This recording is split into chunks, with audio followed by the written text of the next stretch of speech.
असतील, सूर्यवंशी सर असतील, सगळे समुदाय आरोग्य अधिकारी, सर्व आपले आरोग्याचा स्टाफ, आशा कार्यकर्ते आहेत.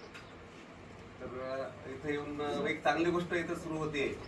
मॅडमचा म्हणजे किती रूट लेवलला जाऊन त्यांनी काम केलं आहे त्यांचं सगळं ऐकल्यानंतरच कळलं आपल्याला. थोडा लेट जॉईन झालो मीटिंगसाठी, याच्यासाठी ट्रेनिंगसाठी, परंतु खरोखरच आपल्याला एक NCD मध्ये आता अतिशय चांगल्या पद्धतीने आपल्याला उपयोग करून घेता येईल. जे आपले CHO आहेत त्यांना आता गव्हर्नमेंटने डिक्लेअर केलेले आहे तुमचे NCD मध्ये तुमचे डायबिटीजचे पेशंट हे मोर दॅन 12% पाहिजेत, किंवा हायपरटेन्शनचे पेशंट तुमचे 24% पेक्षा जास्त पाहिजेत पॉप्युलेशनमध्ये, आणि कॅन्सरचा पेशंट 1 to 2% असं त्यांनी डिक्लेअर केलेलं आहे. परंतु ते मला आपण जर सगळ्या CHO जर पाहिलं, पोर्टलला जर आपण पाहिलं तर काहींच्या पोर्टलला काही 0 आकडा आहे.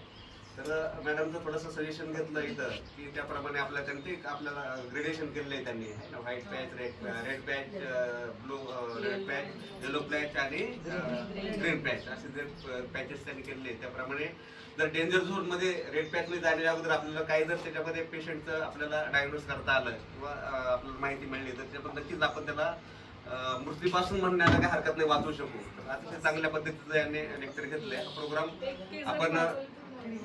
आपण ह्या प्रोग्राममध्ये चांगल्या पद्धतीचं लक्ष देऊया आणि मोठ्या PHC मध्ये एक कॅन्सरचं चांगल्या पद्धतीने काम होईल. जे काही 3 प्रकारचे कॅन्सर आहेत, सर्वायकल कॅन्सर असेल, ओरल कॅन्सर असेल किंवा ब्रेस्ट कॅन्सर असेल, तर ओरल कॅन्सरसाठी चांगली आपल्याला ऑपॉर्च्युनिटी आहे.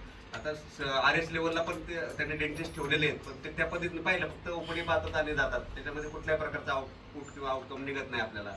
ह्या रूटने जर आपण गेलं तर आपल्याला नक्कीच ओरल कॅन्सरवर आपल्याला चांगल्या प्रकारे काम करता येईल. तर सगळ्यांनी आशा कार्यकर्ते असेल, अशांकडनं बरंच आपल्याला माहिती मिळू शकते याच्यामध्ये, कारण कसं रूट लेवलला असतात त्या, आणि गावामध्ये प्रत्यक्ष तुम्ही जर अशा प्रकारचे पेशंट तुम्हाला कळले, टोबॅको कोणच्या वेळी करताय, तर ह्या सगळ्या गोष्टी तुम्हाला माहीत असतात. आणि तंबाखू खाणारे लोक दवाखान्यात आल्यानंतर सुद्धा त्यांना विचारतं नाहीच म्हणतात, ते खात असून तर नाही म्हणतात ते.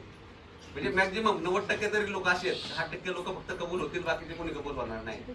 आपल्या स्टाफमध्ये जरी विचारलं तरी कोणी कबूल होणार नाही, बरोबर आहे. तर अशी परिस्थिती आहे. परंतु त्याचं जे काही पुढचं भवितव्य किती धोक्याचं आहे, त्याचं आयुष्य पुढचं किती म्हणजे धोक्याचं आहे, तर त्याला कल्पना आलेली असते, पण कळतंय पण वळत नाही असं म्हणतो. त्या पद्धतीने सगळ्या गोष्टी आहेत. मॅडमने, मी खरंच मॅडम आपला आभारी आहे, एवढ्या तुम्ही इंटिरियर एरियाला मध्ये येऊन आमच्या आशांना तुम्ही चांगल्या पद्धतीचं या ठिकाणी मार्गदर्शन केलं, आरोग्याच्या स्टाफला मार्गदर्शन केलं, आणि गिरोडकर सरांचं तुम्ही परिपासूनच याच्यामध्ये म्हणजे एकत्र काम केलेलं आहे. त्यामुळं अतिशय चांगली गोष्ट आहे, त्याचा उपयोग आपण करून घेऊया आणि आपल्या कार्यक्षेत्रामध्ये एक चांगलं ओरल कॅन्सरच्या संदर्भात एक समाजामध्ये जनजागृती निर्माण करू शकू आणि त्याचं डायग्नोसही करू शकू, या पद्धतीचं काम करूया. ठीक आहे, थँक्यू.